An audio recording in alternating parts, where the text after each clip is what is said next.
دا هیواد دا منکور دا هیواد دا منکور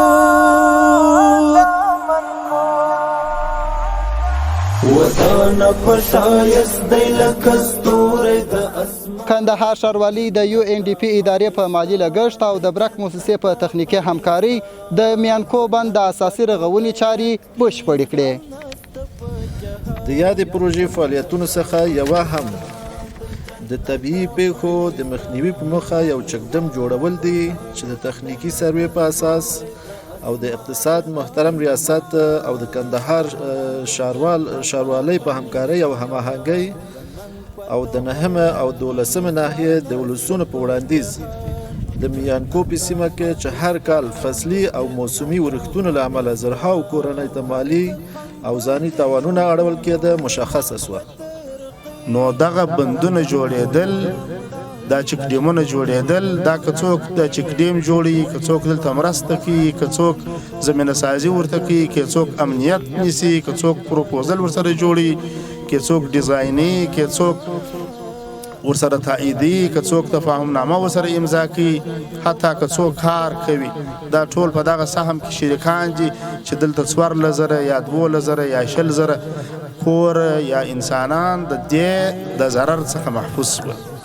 دغه بند چې د کندهار ښار په شمال 12مه ناحیه کې موقعیت لري د ښار د شپږو ناحیو څخه یعنې د 12,000 کورنیو څخه د سیلابي اوبو مخه نیسي چې ټولې رغنیزې چارې د 10.3 میلیونه افغانیو په مالي لګښت بشپړې شوې. دا یو غټ کار دی، تقریبا دا ډیم 15,000 کورونه در دې لاندې دي، د هغه باندې د ضرر رسېدي. دا ډیم 15,000 و 12,000 و 14,000 کور ته کم ضرر چې پخوا رسېدي هغو ته نفع ورسېدل. دا یو غټ خیر دی، هم د دنیا ګټه ده هم د آخرت ګټه ده. دا بند تقریبا د 10.3 میلیونه افغانیو په لګښت باندې جوړ شوی دی. هغه انجینران صاحبان دي الله تعالی جل جلاله خیر ورکي چې په دغه برخه کې خوله ایستلې ده، زیار ایستلې دي. ښاروالۍ ته الله تعالی جل جلاله یو زونه ورکي چې وخت په وخت د دې پروژې نظارت کړی دي او حتی د ګران ښاریانو دپاره هم دا پروژه په تخنیکي اړخ کې دوی ته وسپارله. دغه بند ټولې رغنیزې چارې چې د 3 میاشتو په موده کې بشپړې شوې نن ورځ د یو لړ مراسمو په نتیجه کې ګټې اخیستنې ته وسپارل شو.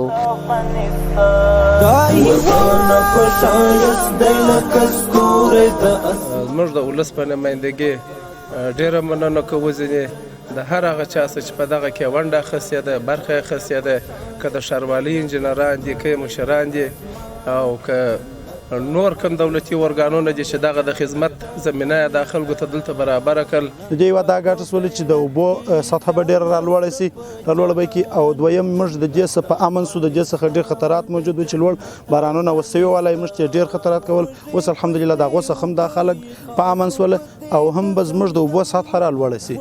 پستې اوبه خاص اوبه د زمزم د هر مرش